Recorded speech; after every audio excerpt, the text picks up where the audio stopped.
The scream pierced the fluorescent-lit underground parking garage. "Help my mom! They beat my mom!" The little girl's desperate voice bounced off concrete walls as she clutched at her mother's limp form. Blood trickled from the woman's temple, her expensive suit now crumpled against the cold floor beside a luxury sedan. Three men in black suits stood blocking the car faces, impassive in the harsh light. "She deserved this lesson," a deep voice cut through the tension. "The real lesson is for cowards."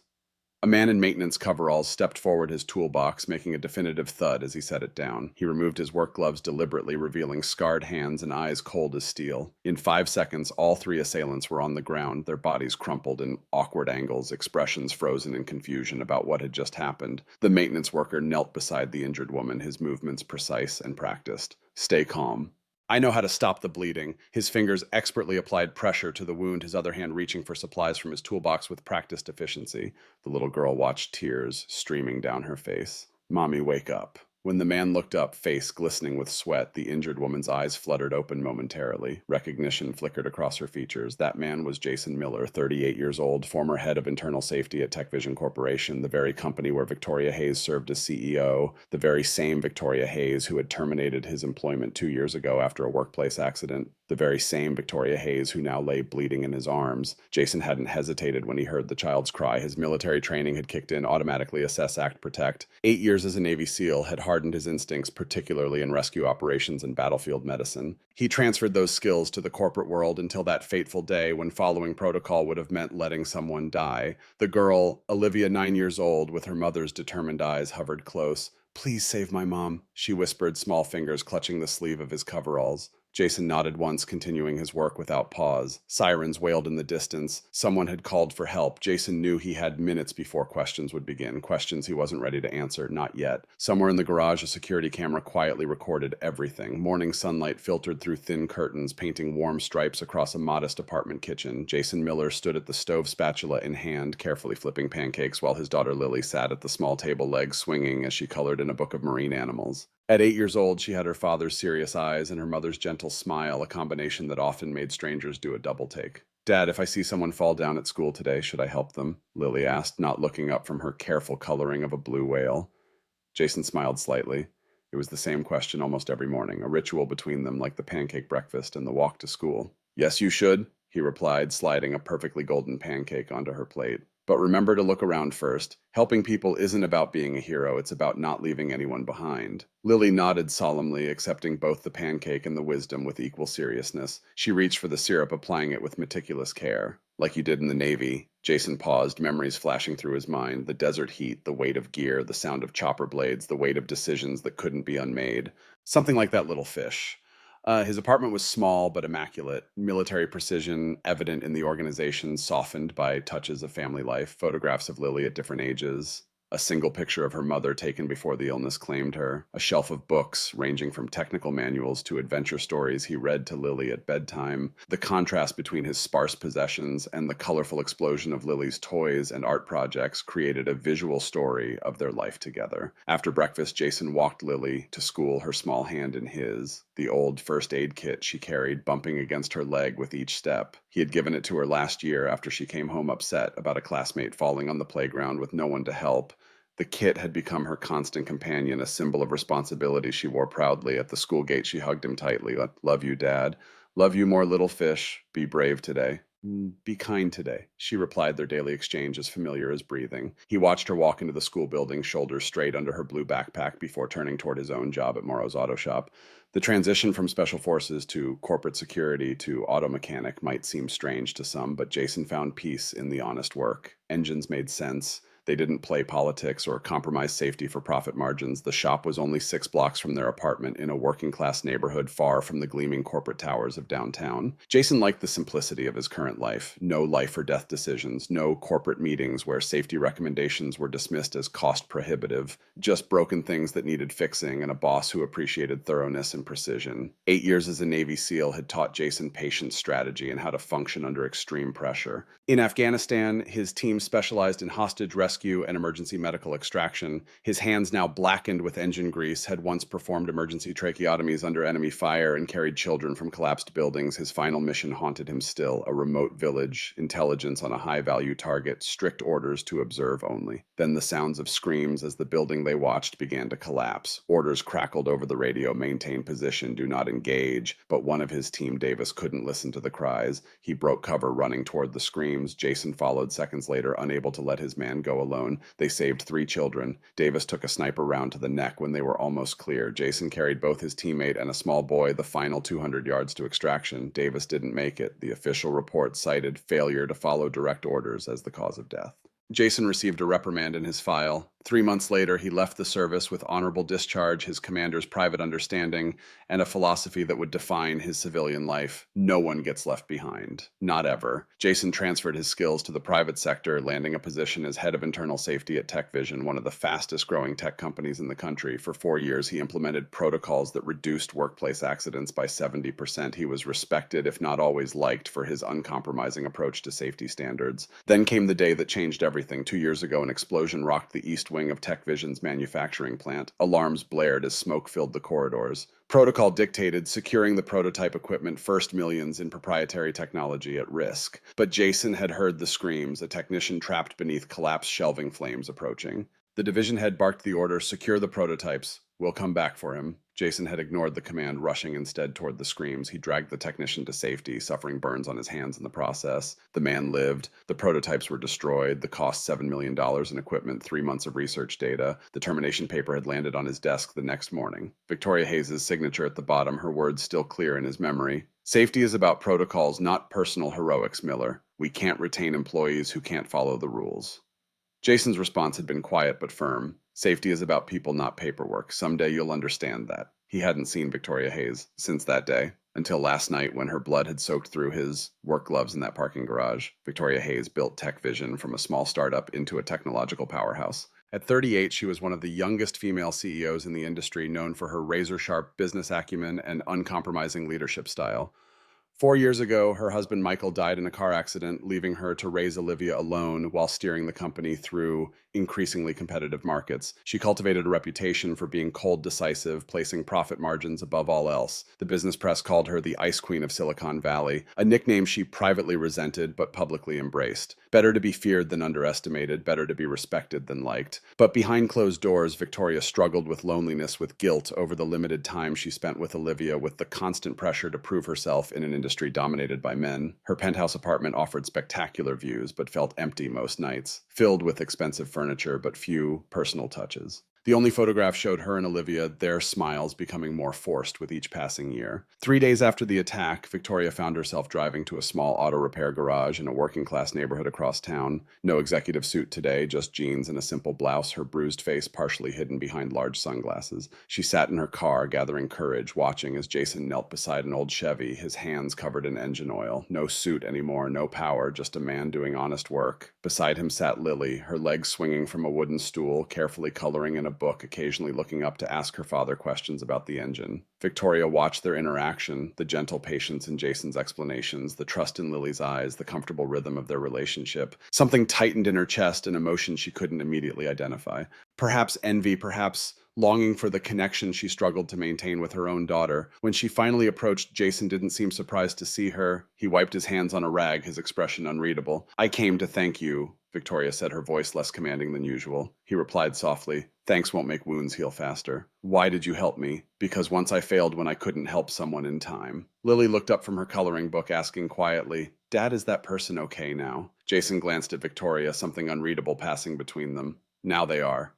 Victoria studied him, seeing beyond the grease-stained coveralls to the man who had once stood in her office, arguing passionately for safety measures she had deemed unnecessary expenses. The same man who had disobeyed direct orders to save a technician, costing her company millions. The man who without hesitation had stepped between her and danger in that parking garage. "You recognized me," she stated, not a question. Hard to forget firing someone for saving a life. The words hung between them, sharp-edged and honest. Victoria flinched slightly, the gesture almost imperceptible to anyone who hadn't been trained to notice such things, but Jason noticed. He always did. "The hospital said you disappeared before the police arrived," she continued. "They wanted to question you." Jason shrugged, turning back to the engine. "I'm not a fan of questions." Those men were professionals, not random attackers.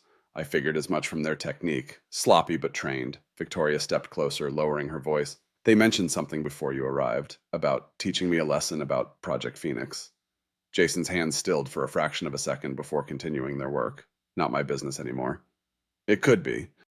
Victoria glanced at Lily, then back to Jason. I think my daughter and I might be in danger. I need someone who knows how to handle that kind of situation, someone who isn't afraid to break protocol when necessary. A ghost of a smile touched Jason's lips at her choice of words. Quite a change of perspective, Ms. Hayes. Near-death experiences tend to clarify priorities. Jason straightened, wiping his hands again on the rag. His eyes, which had seemed so cold in the parking garage, now held a thoughtful warmth. Let me close up shop. We can talk somewhere. My daughter won't hear things she shouldn't. That evening, Victoria sat in her home office, turning Jason's old ID badge in her hands. The badge was worn at the corners, bent dried blood still visible on the edge. She traced her finger over his name, Jason Miller, Safety Director, the title she had stripped from him. Outside her window, the city lights blurred through unexpected tears. For the first time in 2 years, she wondered if she had been wrong, not just about firing him, but about what safety really meant. Her phone chimed with a news alert. She swiped to open the article, Female Tech CEOs Targeted Pattern of Attacks Raises Concerns in Silicon Valley.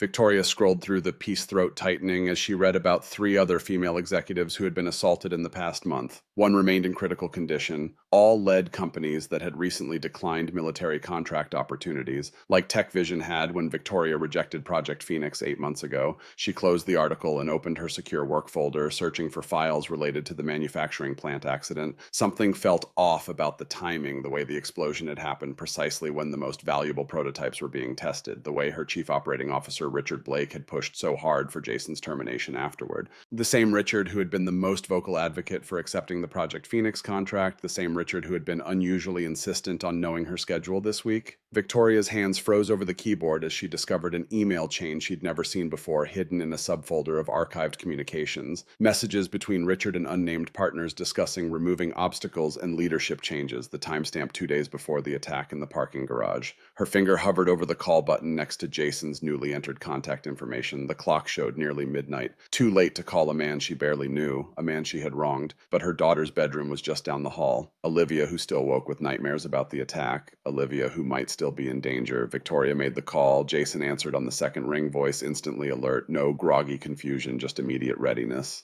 The response of someone who had lived in a world where midnight calls never brought good news. You need to come to my penthouse. I found something. There was the briefest pause. Address. She gave it to him, then added, use the service entrance. I'll tell security to expect a maintenance call.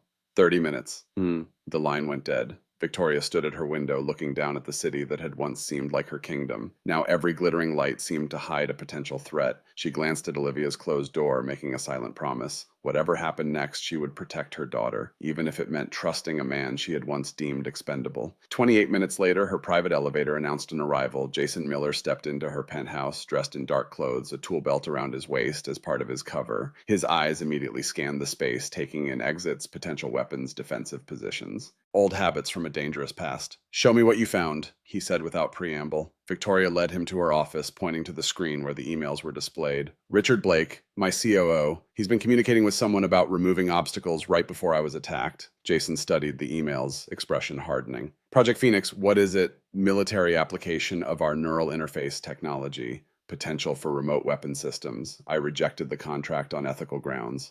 And Blake disagreed. Vehemently, said I was throwing away the future of the company. Victoria crossed her arms, suddenly feeling cold. There's more. I've been looking into the plant explosion that led to your firing. The timing, the location. It's too convenient. Jason's jaw tightened. You think it was deliberate? I think someone wanted those prototypes destroyed and they needed a scapegoat. Me. Yes.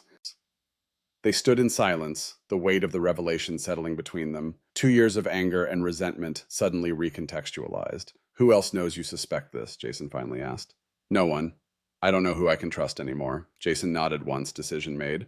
Pack a bag for you and your daughter. Essentials only. You're not staying here tonight. Where would we go? I can book a hotel. Somewhere they won't look for the CEO of TechVision.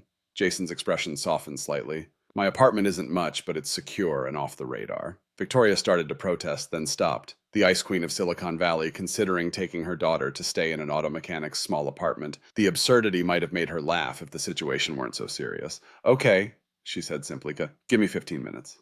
As she moved to wake Olivia, Jason called softly after her. Ms. Hayes, Victoria, she turned. This time we follow my protocols. No exceptions. Victoria nodded, understanding the role reversal completely. About no exceptions. She woke Olivia, gently explaining they were going on a small adventure. The girl was sleepy, confused, but perked up at the mention of Jason. The man who saved you, Mommy? The one with the magic toolbox? Victoria smiled despite everything. Yes, sweetheart, that one.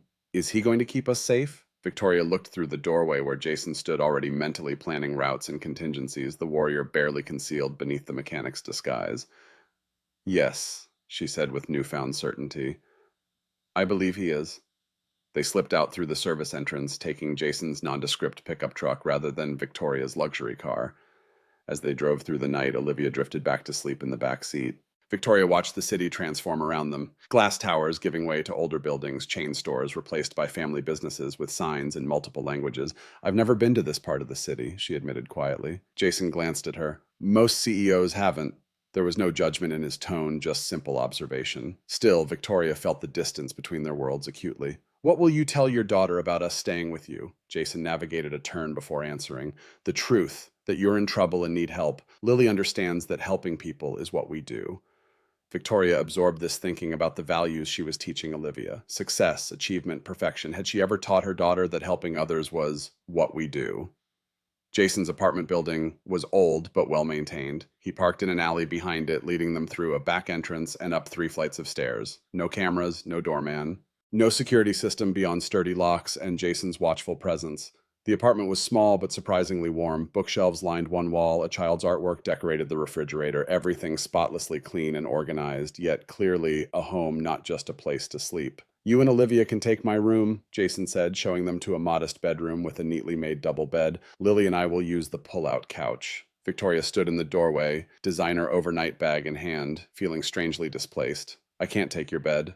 You're injured and need proper rest, he countered simply, the former safety director's pragmatism showing through. It's not a luxury suite, but the mattress is good. Before she could respond, the sound of small feet padded down the hall. Lily appeared in dinosaur pajamas, rubbing her eyes. Dad, I heard voices. Jason knelt to her level. We have guests, little fish. Remember I told you about the lady and her daughter I helped the other night? They need a safe place to stay. Lily's eyes widened as she took in Victoria and the sleeping Olivia in her arms. Are bad people after them? Jason didn't shield his daughter from the truth. Maybe that's why they're here, so we can help keep them safe. Lily nodded solemnly, then disappeared into her room, returning moments later with her prized possession, a well-worn stuffed otter. She approached Victoria shyly. Olive can sleep with Mr. Whiskers tonight, she offered. He's really good at keeping bad dreams away. Victoria felt something crack inside her chest, a fissure in the protective ice she had built around her heart. That's very kind of you, Lily. I'm sure Olivia will appreciate it when she wakes up. Jason watched the exchange, something soft passing through his usually guarded expression. Back to bed, little fish. You've got school tomorrow. But Dad, no buts. Our guests will be here in the morning, promise. Lily relented, offering a small wave to Victoria before returning to her room. Jason showed Victoria where to find everything she might need, then moved to make up the couch. Victoria settled Olivia in the bed, tucking Mr. Whiskers beside her. When she returned to the living room, Jason was checking the locks and windows with methodical precision. Thank you, she said, the words feeling inadequate for everything the day had contained. For all of this. Jason paused, looking at her directly. 2 years ago, you fired me for putting a human life above company property. Today, you're standing in my home because you've realized some things matter more than business. I'd call that progress. Victoria didn't know how to respond to his blunt assessment. Instead, she asked the question that had been bothering her since the parking garage. Why did you really help me that night? You could have walked away. Many would have after how things ended between us. Jason was quiet for a long moment. When he finally spoke, his voice was low, tinged with memories Victoria couldn't see. In Afghanistan, I once had to choose between following orders and saving lives. I chose the lives. A good man died because I wasn't fast enough to save everyone. His eyes met hers, clear and certain. I don't hear someone cry for help and walk the other way. Not ever. Doesn't matter who they are or what they've done. Victoria nodded, slowly, understanding washing over her. Your daughter asks you every morning if she should help someone who falls. And every morning I tell her yes, because that's who we are. That's who I need her to be.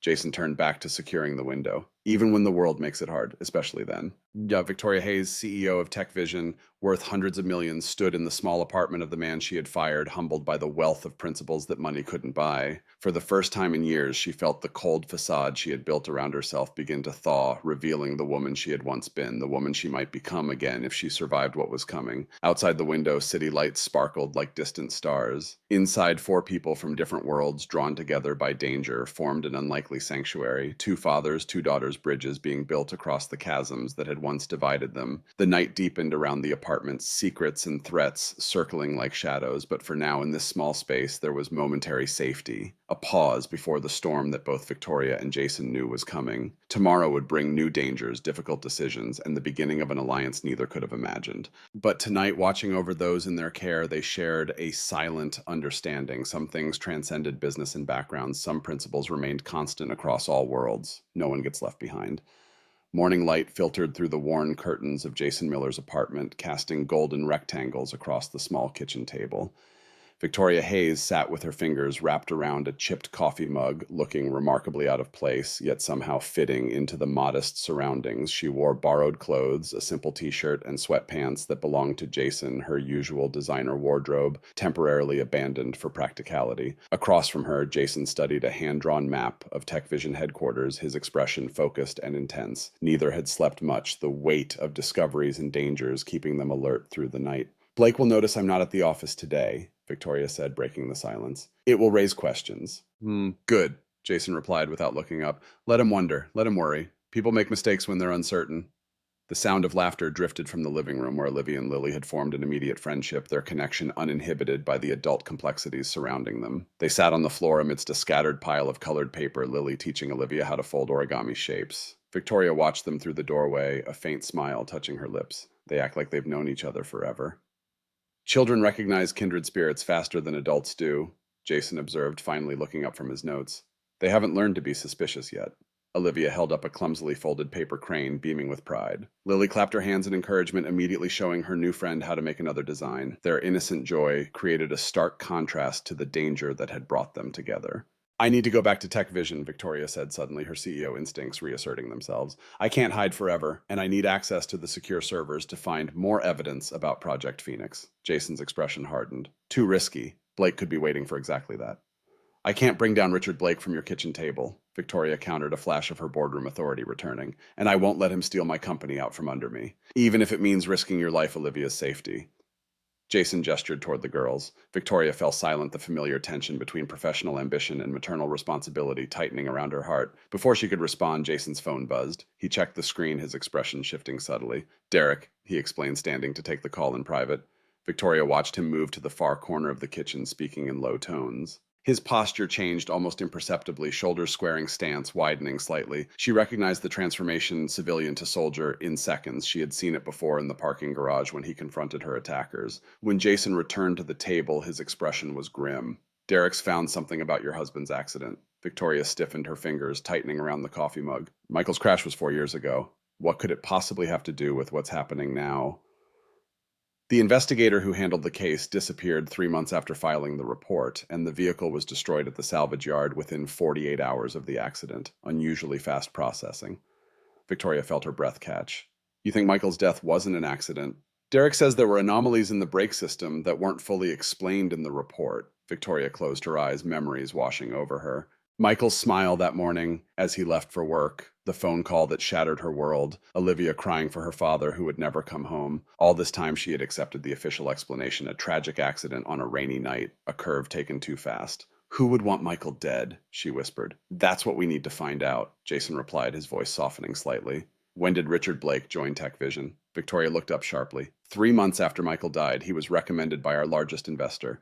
And Project Phoenix, when did that first appear? About a year ago, Blake brought it to the board as a potential new revenue stream. Victoria's mind raced, connecting dots she had never before aligned. Michael would have never approved military applications of our technology. He was adamant about keeping Tech Vision focused on medical and communication advances. Jason nodded, pieces falling into place. You continued his policy.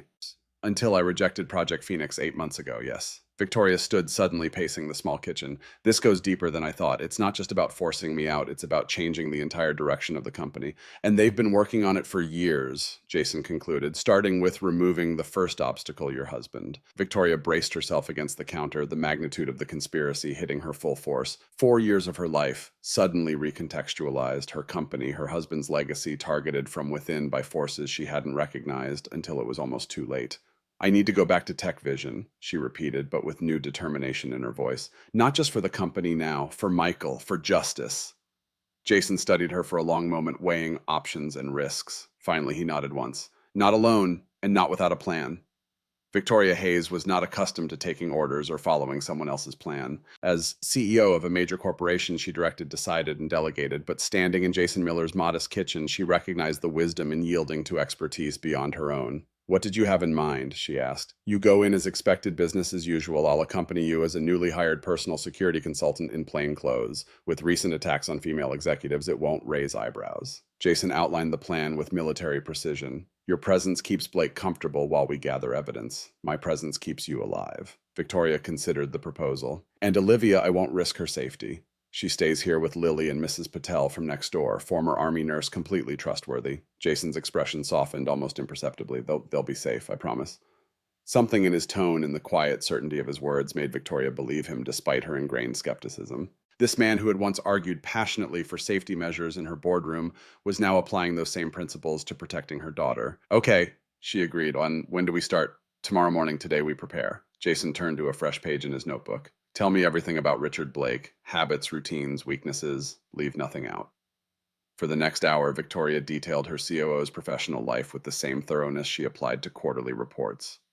Jason listened intently, occasionally making notes, asking pointed questions that revealed his strategic mind. Their planning session was interrupted by Olivia bounding into the kitchen, clutching a small orange paper crane. Mom, look what Lily taught me to make. Victoria accepted the delicate creation, marveling at her daughter's enthusiasm. In their normal life, Olivia was increasingly quiet and reserved, bearing the weight of being a CEO's daughter with premature dignity. Here in this simple apartment, she seemed transformed, lighter, more childlike. It's beautiful, sweetie. It's for luck, Olivia explained seriously. Lily says if you fold 1,000 cranes, you get a wish, but even one can bring good luck when you need it. Victoria glanced toward the living room where Lily was carefully organizing the scattered papers. That's a lovely thought. Can we stay here again tonight? Olivia asked, eyes bright with unexpected happiness. Lily's going to show me how to make a turtle next. Before Victoria could respond, Jason intervened smoothly. Actually, you and Lily are having a special sleepover with Mrs. Patel next door. She has a cat named Einstein and makes the best chocolate chip cookies in the building. Olivia's eyes widened with delight at this new adventure. She skipped back to the living room to share the news with Lily, the paper crane temporarily forgotten on the kitchen table. Victoria picked it up, turning it carefully in her fingers. She seems happier here than she's been in months, she admitted quietly. Kids respond to stability and genuine attention. Jason replied, no judgment in his tone, just simple observation, even in challenging circumstances. Victoria felt the familiar pang of maternal guilt. How many dinners had she missed? How many school events delegated to nannies and assistants, always with the justification that she was building a secure future for Olivia. Now that future was threatened by forces she hadn't seen coming. I want to know more about your background, she said, suddenly changing the subject. The real background, not the corporate resume version. Jason raised an eyebrow. Why? Because I'm trusting you with my life and my daughter's safety. I should know who you really are. Jason considered this for a moment, then nodded once. Fair enough. He told her about growing up in a military family, moving every few years, about joining the Navy after college instead of taking an engineering job, about the specialized training that led him to the SEALs and eventually to a counterterrorism unit specializing in hostage rescue. We retrieved high-value targets, civilians caught in conflict zones, aid workers captured by extremists. He explained, his voice matter-of-fact, devoid of the bravado that often accompanied such stories. I was the team medic, specialized in keeping people alive until proper evacuation. Like you did with me in the parking garage, Victoria observed. Similar principles, he acknowledged. Assess threats, neutralize immediate dangers, stabilize victims. And your wife, Victoria asked carefully. Lily mentioned she died. A shadow crossed Jason's face, brief but profound. Cancer. 4 years ago. Lily was only 3. By the time they found it, the disease was too advanced for effective treatment. Victoria felt a surge of empathy. I'm sorry. After she died, I left active service, couldn't risk Lily losing both parents. His voice remained steady, but Victoria sensed the depth of pain beneath the control. That's when I transitioned to corporate security, applied military principles to workplace safety. Until I fired you for saving a man's life, Victoria finished quietly. Jason met her gaze directly. Until then, yes. The simple acknowledgement hung between them, neither accusation nor absolution. Just truth, plainly stated. If I could go back and change that decision, Victoria began. Jason shook his head once, cutting off her uncharacteristic attempt at apology. We don't get to rewrite history, Ms. Hayes. Only learn from it and move forward. The pragmatism in his response struck Victoria as refreshingly direct after years of corporate diplomacy and careful phrasing. No wonder he had clashed with the executive culture at TechVision. Jason Miller dealt in absolutes, life or death, right or wrong, protect or abandon. The complex compromises of corporate politics had no place in his worldview. Mom, come see all the animals we made. Olivia called from the living room, her voice bright with excitement. Victoria rose, the paper crane still in her hand. As she passed Jason, she placed it carefully beside his notebook. For luck, she said simply. I think we'll need it tomorrow. The TechVision headquarters rose 72 stories above the city, a gleaming spire of glass and steel that symbolized technological innovation and corporate success. Victoria Hayes walked through the soaring lobby with practiced confidence, nodding to security guards and receptionists who greeted her with deferential smiles. Beside her, Jason moved with quiet vigilance, dressed in a tailored suit that transformed him from auto mechanic to executive protection specialist. The suit had been delivered that morning by Derek, along with credentials establishing Jason as an independent security consultant hired by Victoria following the parking garage incident. Good morning, Ms. Hayes, the elevator attendant greeted her. We were concerned when you didn't come in yesterday. Personal matters, Victoria replied smoothly, her CEO persona firmly in place. This is Mr. Miller, my new security advisor. He'll need full building access. The attendant nodded, making a note on his tablet. Of course, Ms. Hayes. I'll have credentials prepared immediately. As the executive elevator whisked them upward, Jason scanned the car with professional attention to detail, noting cameras and emergency controls. Victoria observed his assessment with newfound appreciation. What she had once dismissed as paranoia in their corporate safety meetings, she now recognized as necessary vigilance. Remember the plan, Jason said quietly as the elevator approached the executive floor. Business as usual. Let Blake think nothing has changed. Your office may be bugged, so watch what you say. Use your regular morning routine as cover to access the secure servers. Victoria nodded slightly, steeling herself for the performance ahead. The elevator doors opened to reveal the executive suite, a landscape of glass offices and minimalist design that projected power and transparency in equal measure. Richard Blake emerged from the conference room, surprise flickering briefly across his features before settling into a welcoming smile. At 55, Blake possessed the distinguished appearance of a corporate veteran's silver-streaked hair, bespoke suit, confident bearing. To the casual observer, he embodied trustworthiness and executive competence. Victoria, we were beginning to worry. His gaze shifted to Jason assessment, hidden behind cordial interest. And who's this Jason Miller, security consultant, Victoria replied, the half-truth coming easily. After the incident in the parking garage, the board insisted on additional protection. Jason will be with me temporarily while we review our executive security protocols. Blake extended his hand, which Jason shook with professional courtesy. Excellent precaution. Those attacks on female executives have everyone concerned. We were devastated to hear about what happened. Victoria caught the slight emphasis on we and wondered who exactly Blake included in that collective concern. Yes, it was quite frightening. Fortunately, Mr. Miller happened to be nearby and intervened. Blake's eyes narrowed almost imperceptibly. Is that so? Quite fortunate timing. I believe in being in the right place when needed, Jason replied, his tone neutral, but gaze unwavering. An undercurrent of tension charged the seemingly casual exchange. Victoria sensed Blake attempting to place Jason to determine whether he posed a threat to whatever plans were in motion. Richard, I need to review some files before our board update. Could we reschedule our morning briefing for after lunch? Victoria requested, moving toward her office. Of course, Blake agreed smoothly. Actually, I wanted to discuss Project Horizon with you. Some interesting developments have emerged since you've been away. Victoria maintained her composed expression despite the internal alarm triggered by the project name. Project Horizon, I don't recall approving any such initiative. Blake smiled, the expression not quite reaching his eyes. Just preliminary research building on concepts from Phoenix, nothing requiring formal approval yet, but promising enough to warrant your attention. I'll look forward to the briefing then, Victoria replied coolly.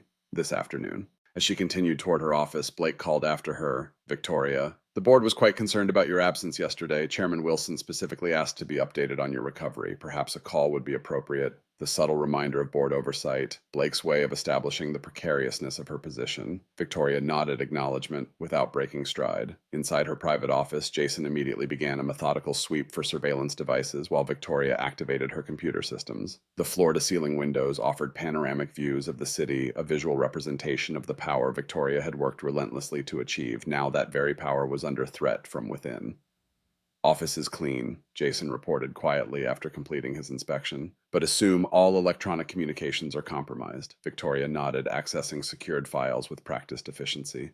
Project Horizon, she murmured. Never heard of it until now. New initiative or code name for existing operations. Jason suggested positioning himself where he could watch both Victoria and the office entrance. Either way, Blake wanted you to know about it. Question is why?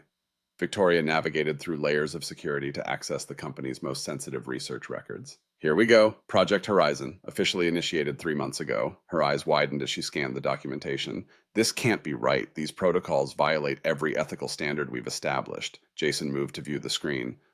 Neural interface weaponization, he read military training, allowing him to quickly assess the technical specifications. They're developing systems to allow remote operators to control combat drones through direct neural connections, essentially turning soldiers into human joysticks for weapons platforms.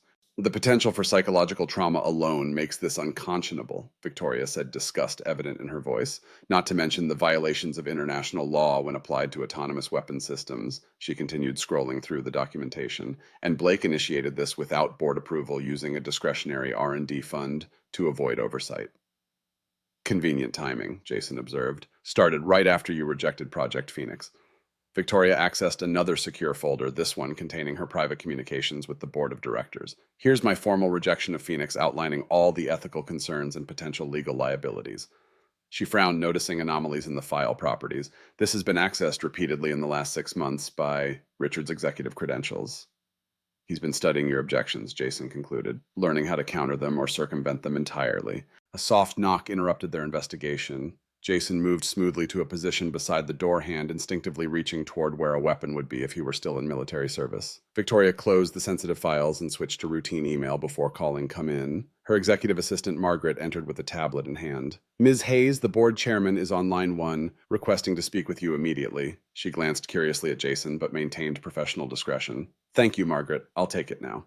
Victoria waited until her assistant had left before activating the secure line. Victoria Hayes, speaking. Victoria, Chairman Wilson's distinctive baritone filled the room. Good to hear your voice. We were quite concerned after the incident. How are you recovering? Well enough to be back at work, she replied diplomatically. Thank you for your concern. Excellent, excellent.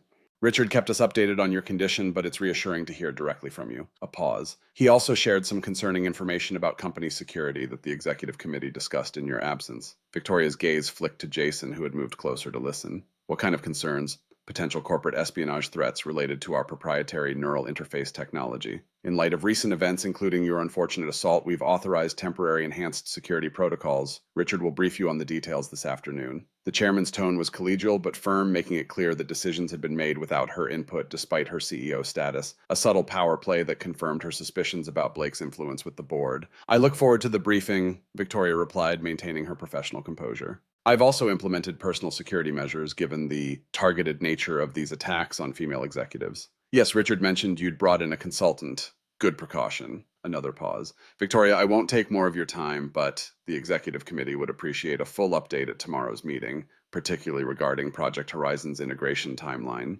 Victoria felt a cold certainty settle in her stomach. The chairman's casual mention of the project she'd only just discovered confirmed that Blake had been working the board behind her back, securing support for initiatives she would never have approved. Of course, Chairman, I'll be prepared. After ending the call, Victoria turned to Jason, anger evident in her usually controlled expression. Blake has been laying groundwork with the board for months. They're already treating Horizon as an approved directive, which means they're prepared to override your objections or remove you if necessary, Jason concluded grimly. The attack in the garage wasn't just a warning, it was a test run for something more permanent. Victoria's phone chimed with a security alert from the building's main entrance. She checked the notification, her expression tightening. Blake just authorized visitor access for someone named Marcus Voss, listed as a consultant for Sentinel Strategic Services. Jason's posture changed instantly, a subtle shift to heightened alertness. Sentinel is a private military contractor, specializes in deniable operations and corporate security with extreme measures.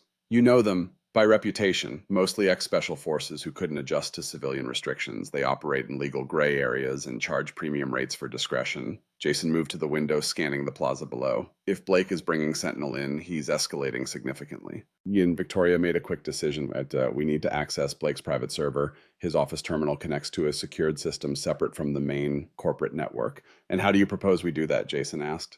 I doubt he'll give us his password. Victoria smiled, a hint of her corporate strategist persona emerging. Blake has a standing lunch meeting with potential investors every Thursday at Morton's Steakhouse. He left 10 minutes ago and won't return for at least 90 minutes. She opened her desk drawer and removed a small device. And as CEO, I have emergency override credentials for all executive systems, something Richard apparently forgot. Jason raised an eyebrow, impressed, despite his usual reserve. You've thought this through. I've built and protected this company for years, Mr. Miller. I didn't get here by being unprepared. Victoria stood, straightening her jacket with the precision of a warrior donning armor. Let's go find out exactly what Richard Blake has been hiding. Blake's office mirrored Victoria's in layout, but featured darker woods and more traditional furnishings, reflecting his preference for established power over innovation. Victoria used her override credentials to access his private terminal, while Jason stood watch at the door. Hurry, he urged quietly. Security protocols will flag an executive override within minutes. Victoria nodded, fingers flying across the keyboard as she navigated through Blake's carefully organized files. He's methodical, everything categorized by project and priority. She opened a folder labeled Contingencies. Here, communications with Sentinel Strategic dating back 18 months, well before Project Phoenix was even presented to me. Jason moved to look over her shoulder, scanning the documents with practiced efficiency. These are operational plans, extraction protocols, secure transport routes, offshore holding facilities. His expression darkened. They weren't just planning to replace you as CEO. They were planning to make you disappear entirely if necessary. Victoria felt a chill run through her, the clinical detachment of the documents making them all the more disturbing. People she had worked alongside for years had been systematically planning her removal, or worse, with the cold precision of a corporate restructuring. There's more, she said, opening another file. Surveillance reports on Michael's activities before his accident. They were watching him for weeks, documenting his routine, his security vulnerabilities. Her voice faltered slightly. They murdered my husband to begin this takeover. Jason placed a steadying hand on her shoulder, the brief contact grounding her in the midst of devastating revelations. Copy everything you can. We need evidence that will stand up in court.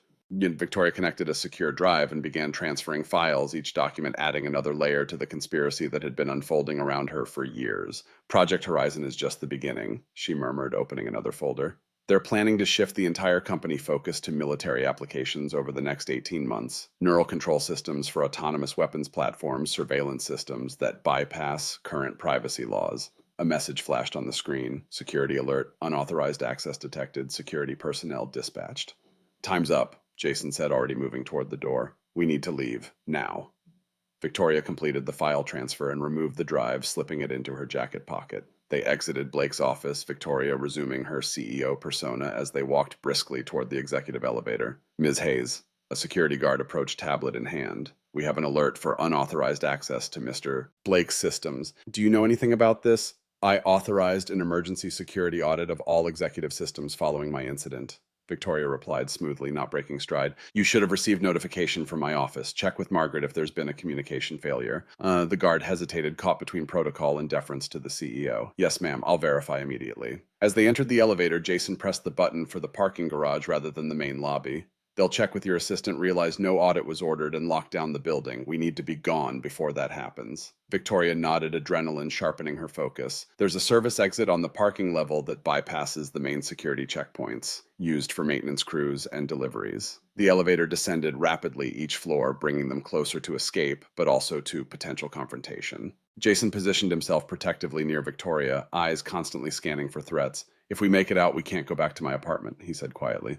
It won't be safe anymore. Blake will connect the dots once he reviews security footage. Where then? Derek has a safe house. Off-grid location fully secured. Jason checked his phone. He's standing by for extraction if needed. The elevator doors opened to the parking level, revealing a seemingly normal scene of parked vehicles and dim fluorescent lighting. Jason led the way, moving with purposeful confidence while remaining alert for security personnel. They had almost reached the service corridor when a familiar voice called out, "Leaving so soon, Victoria?" Richard Blake stepped from behind a concrete pillar, flanked by two men in dark suits, professional security, not regular tech vision personnel. Behind him stood a third man, lean and hard-faced, with the unmistakable bearing of special operations background. Marcus Voss, I presume, Victoria said, addressing the third man directly. The man inclined his head, slightly professional courtesy between adversaries. Ms. Hayes, your reputation precedes you. As does yours, she replied coolly. Though I'm surprised to find Sentinel Strategic operating domestically. Isn't that against your charter? Specialized circumstances require specialized solutions, Voss answered with clinical detachment. Nothing personal, I assure you. Blake stepped forward, his usual corporate mask replaced by open contempt. You should have taken the warning in the garage, Victoria. A graceful exit with your reputation intact. Now things will become considerably more complicated. You murdered Michael, Victoria stated, her voice steady despite the rage and grief roiling beneath. 4 years of planning, of pretending to support his vision while systematically dismantling everything he built. Blake's expression registered brief surprise before settling into calculating assessment. You've been busy this morning. Unfortunately, that only confirms the necessity of our current actions. He turned to Voss. Secure them both. Use the freight elevator to avoid the main security cameras. Jason shifted subtly, positioning himself for optimal response. Victoria noticed his eyes scanning their surroundings, cataloging potential weapons, escape routes, tactical advantages. The former SEAL preparing for combat. You won't get away with this, Richard, Victoria said deliberately, drawing attention to herself while Jason continued his silent preparations. The board won't approve militarizing our technology once they understand the legal implications. Blake laughed softly.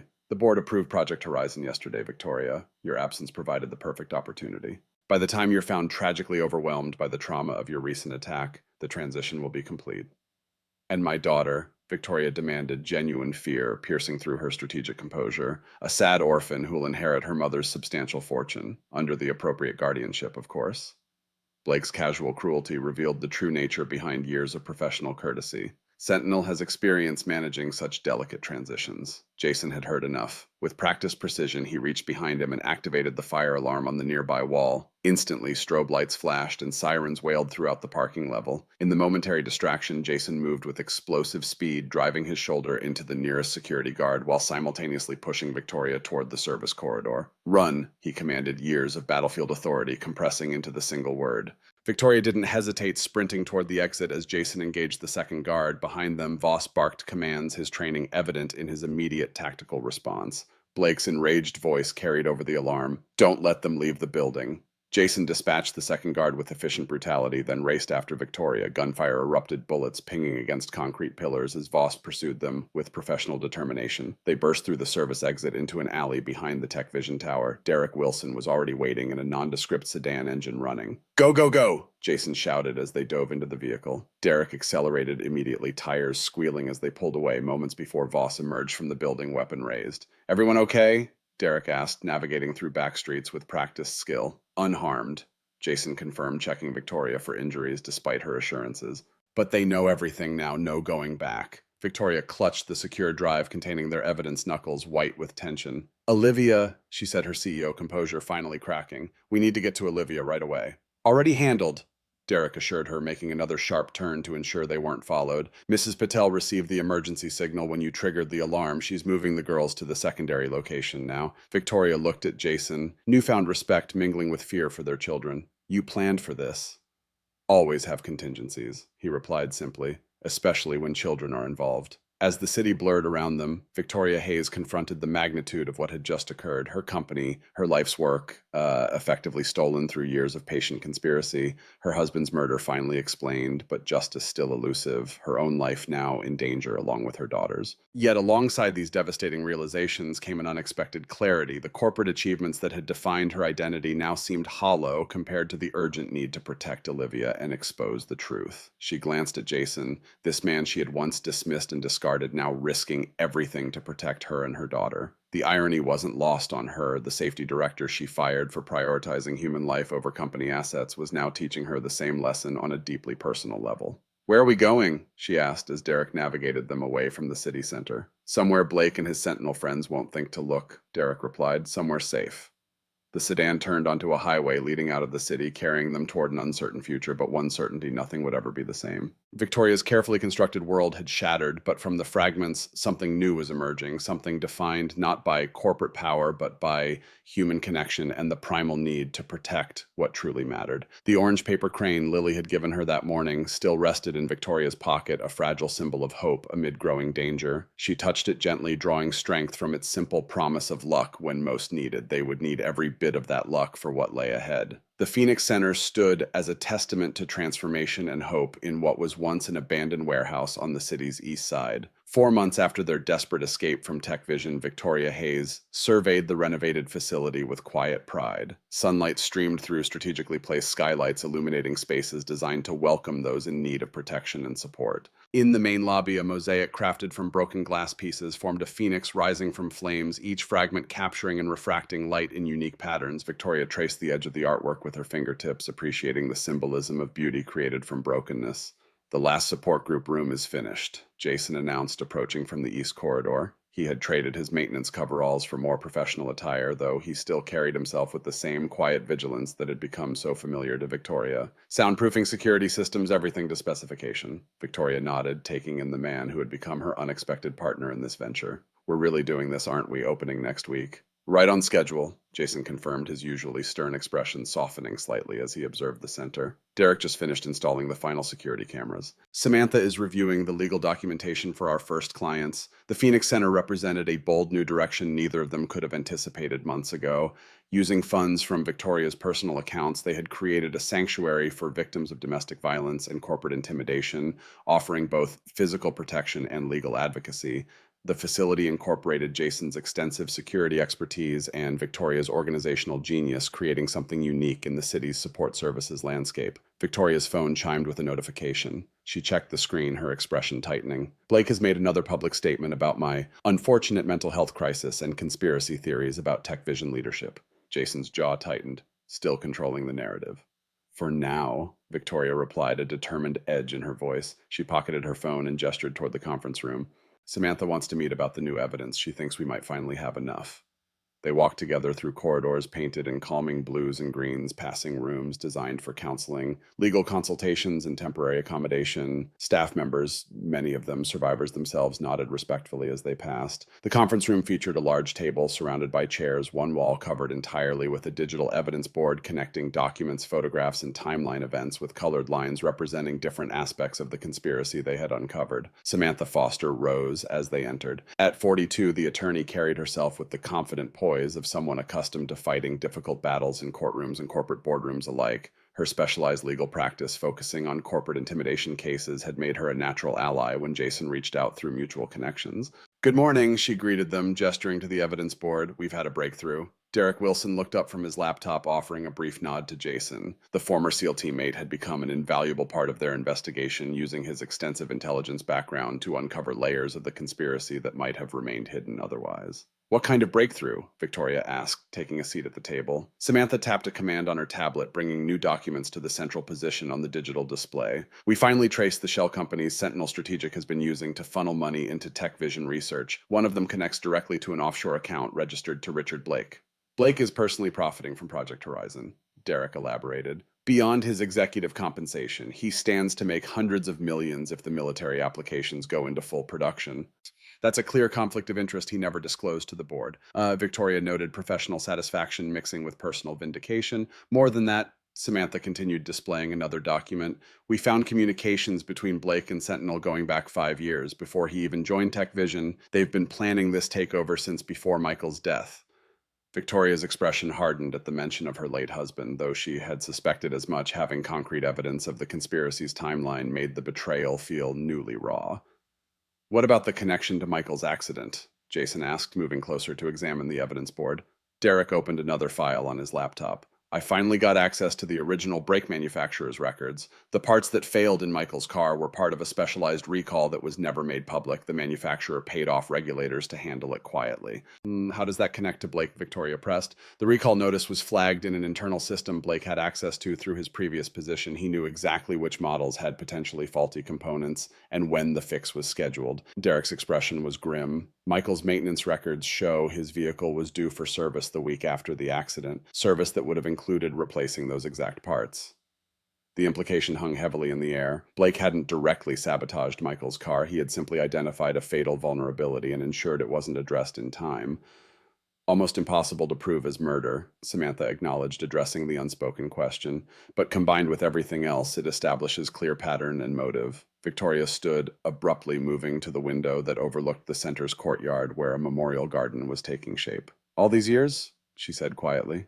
working alongside the man who orchestrated my husband's death, trusting him with company decisions, with our future. Jason joined her at the window, maintaining a respectful distance while offering silent support. The evidence is solid now. We can take this to federal authorities. Blake has connections throughout local law enforcement, Samantha cautioned. We need to approach federal agencies directly and carefully. The corporate espionage aspects, particularly the military applications, will interest the FBI more than the personal vendetta. Victoria turned from the window, corporate strategist once more. When do we move? I have a contact at the FBI field office, Samantha replied. Former colleague who specializes in white-collar crime. I've arranged a confidential meeting for tomorrow morning. Derek closed his laptop. Blake will retaliate once he realizes we're making official moves. The Tech Vision security protocols we extracted show he's still having this place monitored. They know where we are, what we're building. Let them watch, Victoria said with quiet determination. The Phoenix Center has nothing to hide. Samantha gathered her materials. I'll prepare the final documentation package tonight. Everything needs to be impeccably organized when we present to the FBI. As Samantha and Derek left to continue their preparations, Jason and Victoria remained in the conference room contemplating the evidence board that represented months of painstaking investigation. You've come a long way from the CEO who fired me for prioritizing a human life over company equipment. Jason observed no accusation in his tone, merely acknowledgement of her evolution. Victoria smiled faintly. Perhaps I needed to lose everything to understand what actually matters. She gestured around them. This center helping people rebuild their lives after violence and intimidation. It feels more meaningful than anything I accomplished at Tech Vision. Different kind of legacy, Jason agreed. A comfortable silence settled between them, the kind that only develops after sharing significant challenges and dangers. Over the past months, they had moved from adversaries to reluctant allies to something neither could easily define. Their shared commitment to protecting others had created a foundation of respect that continued to deepen with each challenge faced together. The peaceful moment was interrupted by the center's security alert chiming on both their phones simultaneously. Jason reacted instantly, accessing the security camera feeds on the conference room display. Main entrance, he reported, tension evident in his posture. Blake is here, with company. The security feed showed Richard Blake approaching the center's front doors, accompanied by two men with the unmistakable bearing of Sentinel operatives. Unlike their previous confrontations, Blake made no attempt to disguise his intentions, striding purposefully toward the building as if he owned it. He's making a move, Victoria said, immediately calling Derek's secure line. Derek Blake is here. Implement Security Protocol 3, now. Jason was already moving toward the door. I'll handle the front, get to the children's area, and make sure Olivia and Lily are secure. Victoria nodded, their emergency procedures automatically activating after months of planning for this eventuality. As they separated in the hallway, Victoria heading toward the center's educational wing, while Jason moved toward the confrontation, she called after him, Jason, be careful. He glanced back, a hint of that Navy SEAL intensity in his eyes. Always am. The Phoenix Center's security systems were state-of-the-art, designed by Jason himself with insights from his military and corporate security background. Bulletproof glass in all ground floor windows, multiple secure areas with independent lockdown capabilities, comprehensive surveillance covering every approach and entrance. Victoria moved swiftly through the building, her heels clicking against polished concrete floors. Staff members recognized the security alert on their own devices, calmly implementing practice protocols to secure clients in sensitive areas without creating panic. In the children's educational space, Olivia and Lily were working together on an art project, their heads bent close in concentration. Over the months, the girls had become inseparable, forming a bond that transcended their different backgrounds. At 9 and 8 years old, respectively, they had adapted to their new circumstances with remarkable resilience, finding stability in their friendship despite the upheaval around them. Mrs. Chen, the center's education coordinator, looked up as Victoria entered. Understanding immediately from Victoria's expression, she quietly gathered the children. Girls, we're going to have our special hideaway time now. Remember our practice drills? Olivia met her mother's gaze, recognizing the situation without needing explanation. Is it him, the bad man from your company? Victoria knelt to her daughter's level.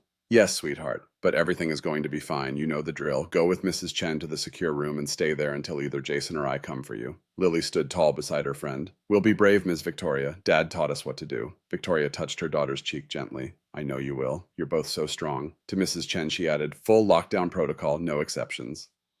As the children were escorted to the center's most secure area, Victoria returned to the main corridor, accessing security feeds on her tablet. The front entrance camera showed Jason standing calmly in the lobby, facing Blake and his men across the reception desk. You're trespassing on private property, Blake. Jason's voice came through clearly on the audio feed. Blake smiled, the expression never reaching his eyes. Merely paying a professional courtesy call, Mr. Miller. After all, Ms. Hayes and I were colleagues for many years before her Unfortunate breakdown. State your business and leave, Jason replied, his posture relaxed but ready a soldier's stance disguised in civilian clothing. Blake glanced around the lobby, taking in the Phoenix mosaic and the center's mission statement engraved on a wall plaque. Quite the operation you've built here. Support for victims of corporate intimidation. How ironic, considering Victoria's own history of bullying employees and enforcing ruthless policies. Jason remained impassive. People change, learn, grow, unlike some. Blake's false conviviality hardened slightly. Let's dispense with pleasantries. We know you're meeting with federal authorities tomorrow. That would be inadvisable. Threatening federal witnesses is a serious crime, Jason observed calmly. You might want to reconsider your approach. Blake sighed as if disappointed by Jason's response. Not a threat, Mr. Miller. Simply advice from someone who understands the complexities of these situations. He gestured vaguely around the center. This admirable project helping vulnerable people rebuild their lives. It would be tragic if something were to compromise its safety. A fire, perhaps, or questions about its funding sources. Victoria felt cold anger coursing through her as she listened to Blake's thinly veiled threats. The tablet screen showed Derek and 2 security staff taking positions at strategic points throughout the building, prepared for potential escalation. Let me speak to Victoria directly, Blake continued on screen. Surely she'd want to hear a reasonable alternative to this unnecessary confrontation.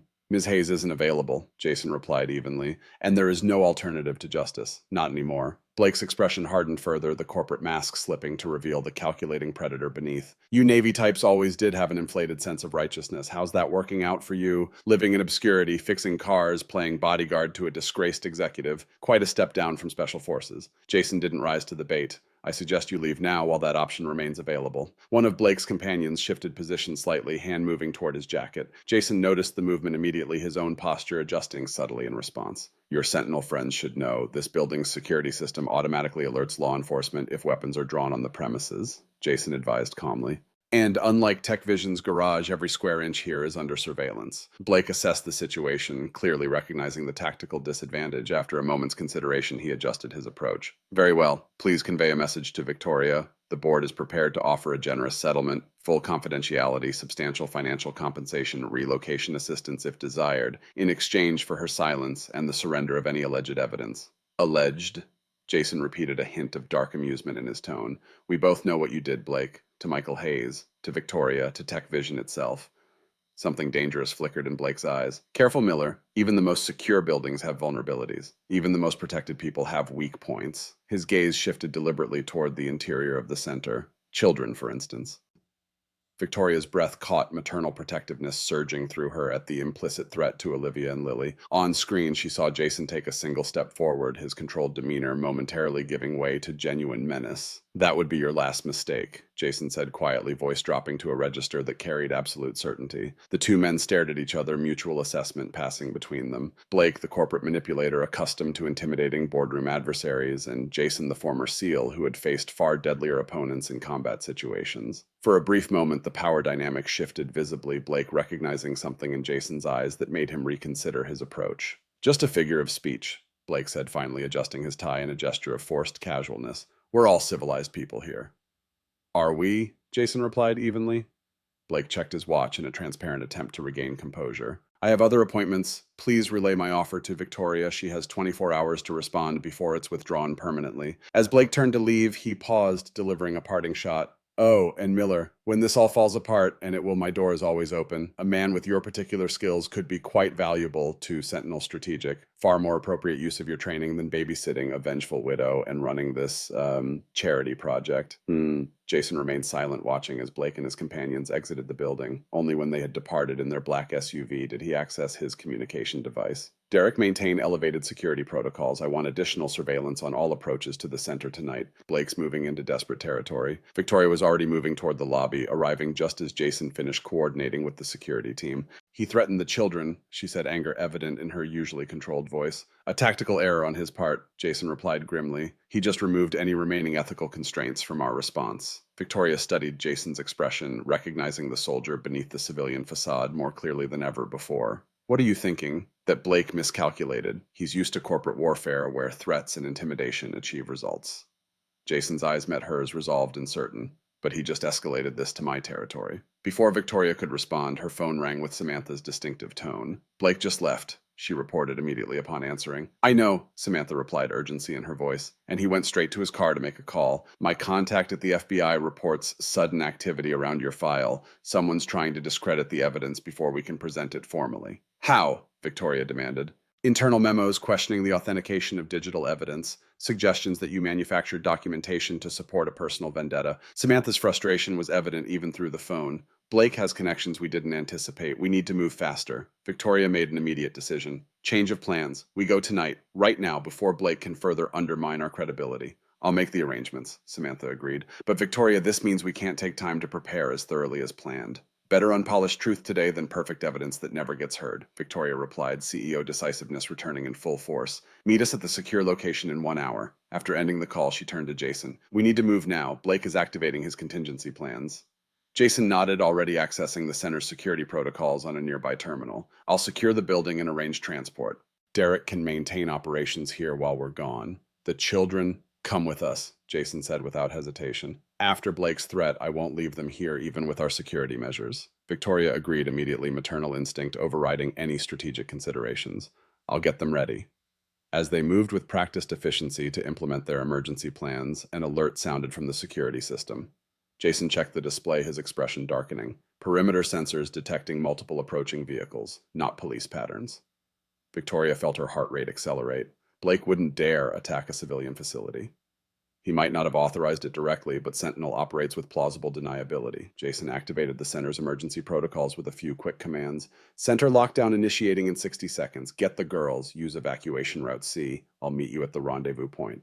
As Victoria hurried toward the secure children's area, the center's lighting shifted to emergency mode and security shutters began descending over windows and external doors. Staff members moved with calm efficiency, guiding clients to designated safe areas according to practiced protocols. Mrs. Chen had already prepared the girls, both wearing backpacks containing essential items as part of their emergency preparedness training. Olivia ran to her mother immediately. Mom, is it really bad this time? Victoria embraced her daughter briefly but firmly. Just precautionary, sweetheart. You remember our special path out of the building? Lily nodded seriously, holding Olivia's hand.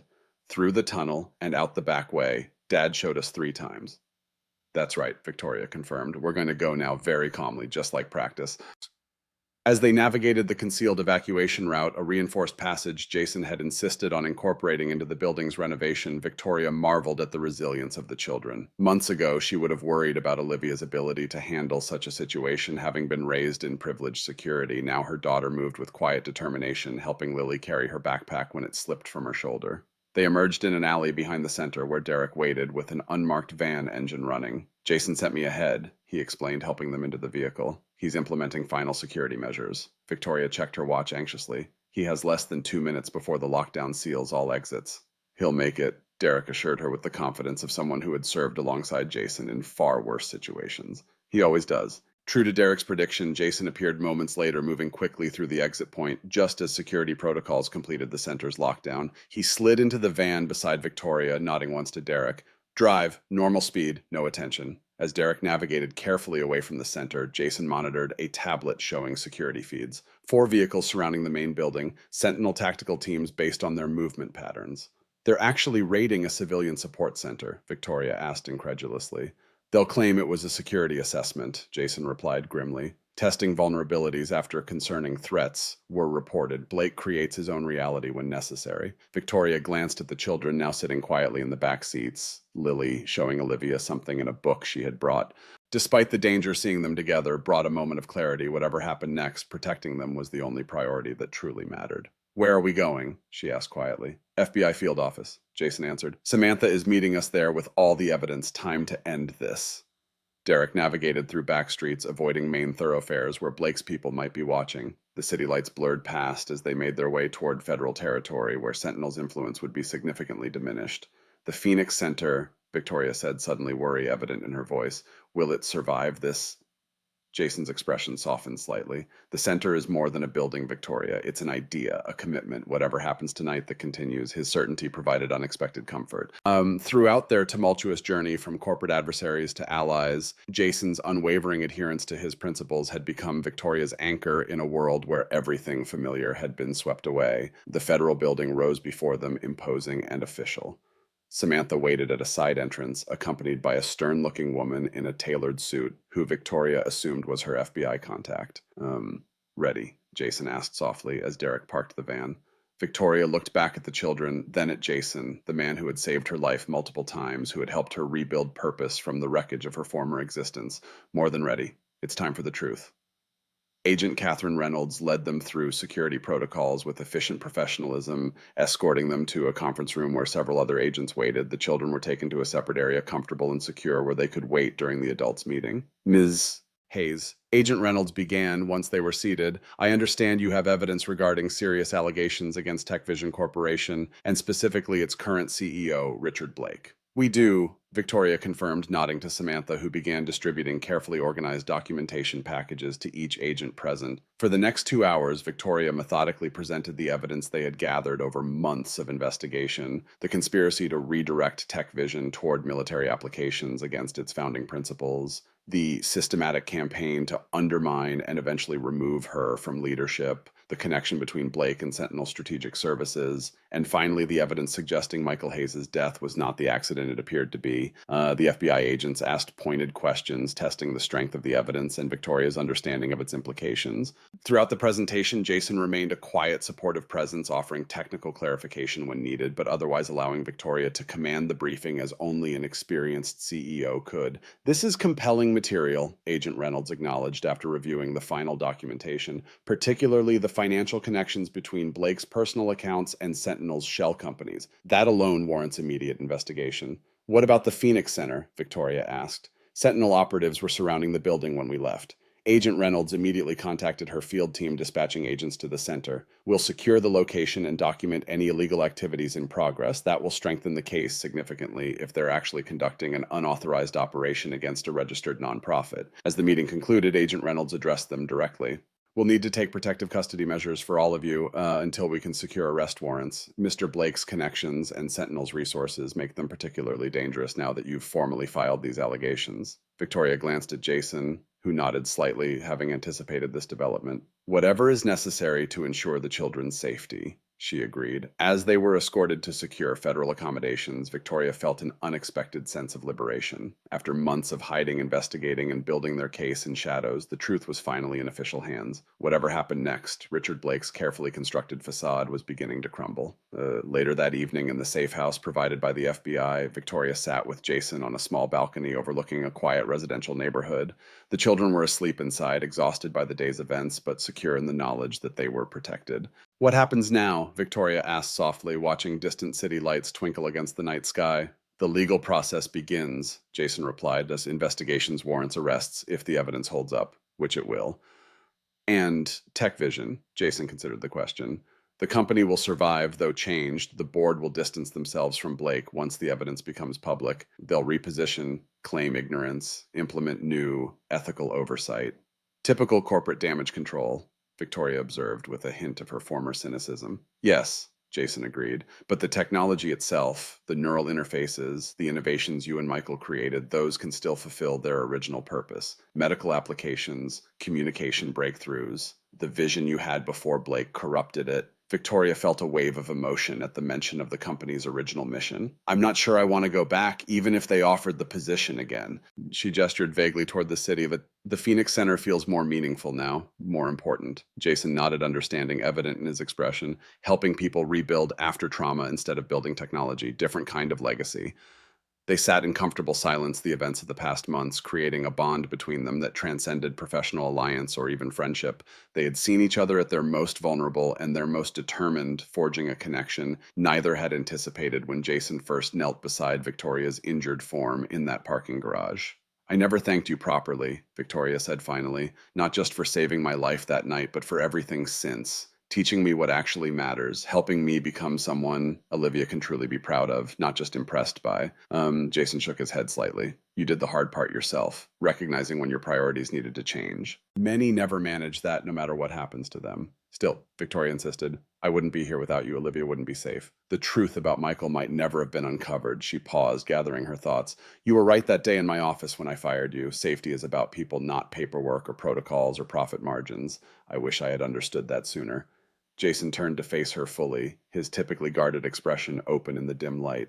We all have lessons we learn too late. The question is what we do afterward. Their conversation was interrupted by Agent Reynolds calling from inside the safe house. Ms. Hayes, Mr. Miller, there's been a development you should know about.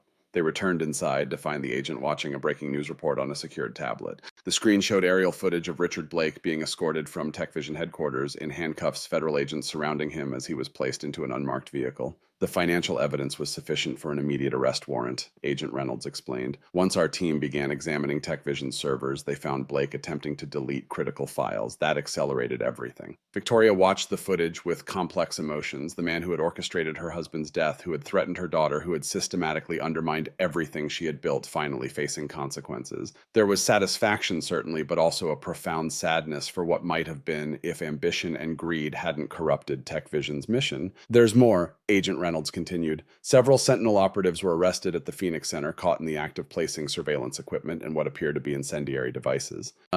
They're facing federal charges for attempted arson of a nonprofit facility, among other things. Jason's expression darkened at the confirmation of Blake's intentions. He was going to burn it down, destroy everything we built.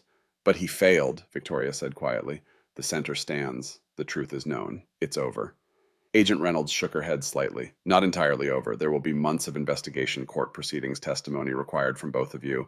Blake has resources and connections that won't disappear overnight, but yes, the immediate danger has passed. After the agent departed to coordinate further security arrangements, Victoria and Jason stood together in the quiet safe house, processing the significant developments. I should check on the girls, Victoria said finally. Jason nodded. I'll review security protocols with the agents. Even with Blake in custody, some Sentinel operatives remain unaccounted for. As they moved in different directions, each focused on their primary concerns, Victoria to the children, Jason to security. The symmetry of their partnership was evident. Different backgrounds, different skills, united by shared values and mutual respect that had grown stronger through each challenge. 1 year later, the Phoenix Center celebrated its first anniversary with a community gathering in the Memorial Garden. The center had not only survived Blake's attempted destruction, but had thrived, expanding its services and becoming a nationally recognized model for supporting victims of both domestic violence and corporate intimidation. Victoria stood near the garden's central fountain, watching as Olivia and Lily helped younger children fold paper cranes to hang from a memorial tree. Each orange crane represented someone helped by the center during its first year, over 300 in total, creating a vibrant display of hope and resilience. Quite a sight, Jason commented, joining her by the fountain. His role as the center's security director had evolved to include program development, particularly working with children traumatized by violence. Victoria nodded, pride evident in her expression. From TechVision CEO to nonprofit founder, not the career path I anticipated. Regrets? Jason asked, though his tone suggested he already knew the answer. Not one, Victoria replied with certainty. Though I admit I never expected to find purpose in starting over completely. The legal proceedings against Richard Blake had concluded 3 months earlier with multiple convictions for corporate fraud, conspiracy, and criminal intimidation. While prosecutors couldn't prove murder in Michael's death, the circumstantial evidence had been sufficient to add years to Blake's sentence for the other charges. TechVision itself had undergone significant restructuring with a new leadership team committed to returning the company to its original ethical foundations. Victoria had declined offers to rejoin the corporation, choosing instead to focus entirely on the Phoenix Center and its mission. Mom, Olivia called from across the garden. Come see what we made. Victoria smiled, excusing herself to join her daughter.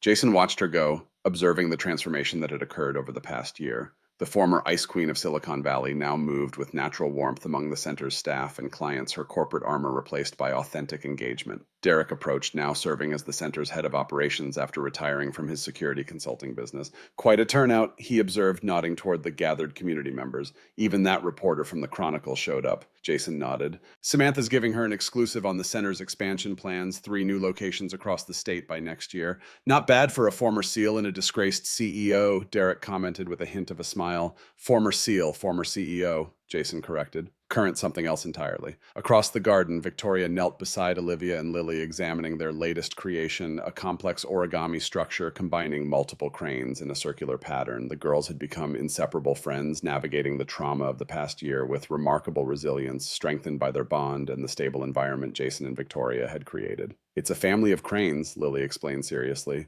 all protecting each other. Victoria touched the delicate paper creation gently. It's beautiful and very appropriate for today. As the celebration continued around them, Victoria caught Jason's gaze across the garden. A moment of silent communication passed between them, acknowledgement of the unlikely journey that had brought them to this point, from adversaries to allies to partners in creating something meaningful from the wreckage of their previous lives. Later, as evening fell and guests departed, Victoria and Jason stood together on the center's roof terrace overlooking the city lights. Below them, the Phoenix Center stood as a beacon of hope in the neighborhood, its warm lights promising safety to those in need. "I've been thinking about what you said when we first started rebuilding the center," Victoria said, breaking the comfortable silence between them. Jason raised an eyebrow in question. "That maybe we were finally living the right lives," she continued, "and I think you were right." Jason nodded, his hand finding hers in the gathering darkness, the gesture both support and connection. "Not the lives we planned or expected," he acknowledged. "Better," Victoria replied with quiet certainty. "More challenging sometimes, but more real." The music from the lingering celebration shifted to a slower tempo, and they adjusted their posture accordingly, the physical harmony reflecting the partnership they had built through crisis and commitment. In the garden below, paper cranes moved gently in the evening breeze, each one representing a life touched, a person helped, a story changed. Orange against green leaves, bright symbols of transformation and hope. Not a perfect ending, for there was no such thing in lives honestly lived, but a perfect moment to be treasured, even as they moved forward into whatever came next. Their journey had begun with violence and fear in an underground parking garage, a CEO in danger, a former employee risking everything to help two single parents trying to protect their daughters in a dangerous world. It continued now with purpose and hope, with a center dedicated to preventing others from suffering similar fates, with a family forged through crisis and choice. Heroes are just people who don't walk away. The children's wisdom echoed as Victoria and Jason gazed out at the city before them. They weren't heroes from storybooks or movies, but simply people who had refused to look away when confronted with injustice, who had chosen again and again to stay and fight rather than retreat to safety, who had built something meaningful from the wreckage of what came before. That choice to stay, to rebuild, to hope, had given them everything that mattered: each other, their daughters, purpose beyond profit, a life measured not in acquisitions but in impact, not in power but in positive change. As they stood together under the stars, the future stretched before them, not guaranteed or certain but possible in all the ways that mattered most. Whatever challenges it held, they would face them together, stronger for everything they had already overcome, determined to keep choosing courage over convenience, integrity over expediency, love over fear. And in that choice lay all the difference.